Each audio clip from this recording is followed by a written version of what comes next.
নমস্কার। ঠাকুরমা স্বামীজির চরণে আমার আভূমি লুণ্ঠিত প্রণাম। পরম পুরুষ শ্রী শ্রী রামকৃষ্ণ থেকে পাঠ করছি। আগের দিন যা পড়েছি আজ তার পরবর্তী অংশ। ঠাকুর অসুখে পড়লেন, গলায় ব্যথা, বড় গরম পড়েছে। বললেন মাস্টারকে, একটু একটু বরফ খেও। মৃদু মৃদু হাসল মাস্টার। গরমে আমারও বাবু বড় কষ্ট হচ্ছে, তা বরফ খেয়েই বা বিশেষ লাভ কি? এই দেখো না, কুলফি বরফ বেশি একটু খাওয়া হয়েছিল, গলায় এখন বিচি হয়েছে। এই প্রথম সূত্রপাত অসুখে। মাকে বলেছি, মা ব্যথা ভালো করে দাও, আর কুলফি খাবো না।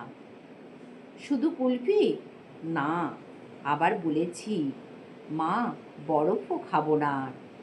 যে কালে বলেছি একবার মাকে, আর খাবো না, আর কোনো দিন খাবো না। কিন্তু জানো, সরল স্বভাব বালকের মতো বললেন, মাঝে মাঝে এমন হঠাৎ ভুল হয়ে যায়। সেদিন বলেছিলাম মাছ খাবো না রোববার, কিন্তু জানো ভুলে খেয়ে ফেলেছি। মৃদু মৃদু হাসল মাস্টার।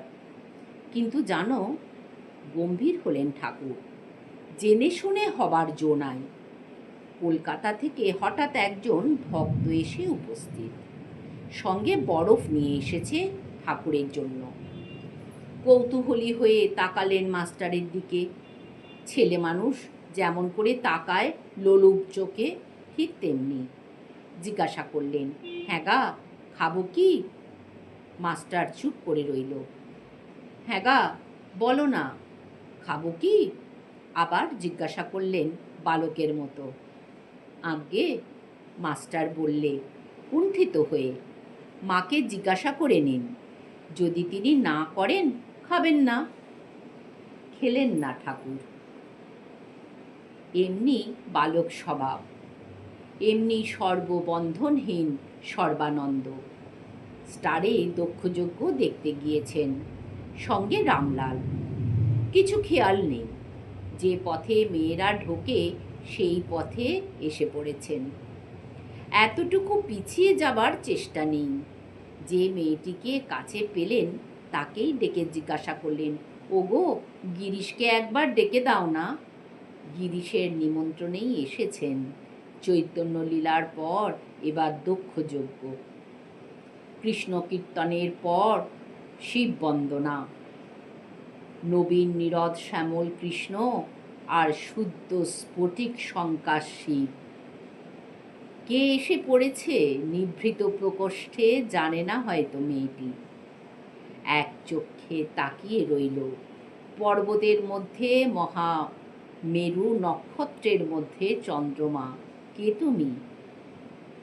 বলগে, দক্ষিণেশ্বরে হতে সবাই এসেছে। পড়িমড়ি করে ছুটে এসেছে গিরিশ। ছুটে এসেই লুটিয়ে পড়ল পায়ের উপর। ওগো, ওঠো ওঠো, জামায় যে ময়লা লাগলো। ময়লা লাগলো না, ময়লা গেল। মেয়েদের দিকে তাকিয়ে বললে উদ্দীপ্ত হয়ে, সবাইকে ডাক, পায়ে লুটিয়ে পড়, লুটিয়ে পড়। মহাভাগ্য তোদের, তিনি পথ ভুলে এসে পড়েছেন। ওরে, এমন সুযোগ আর পাবি নে।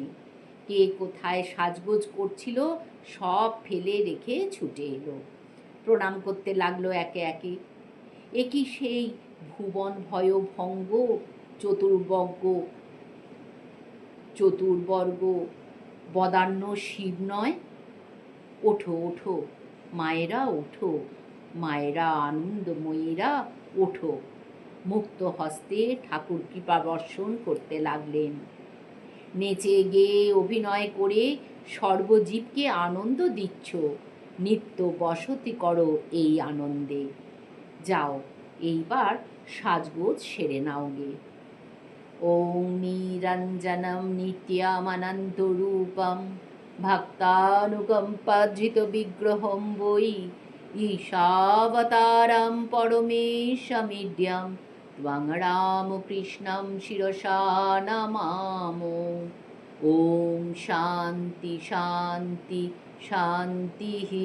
হরি ওম তৎসৎ। শ্রীরামকৃষ্ণার্পণমস্তু।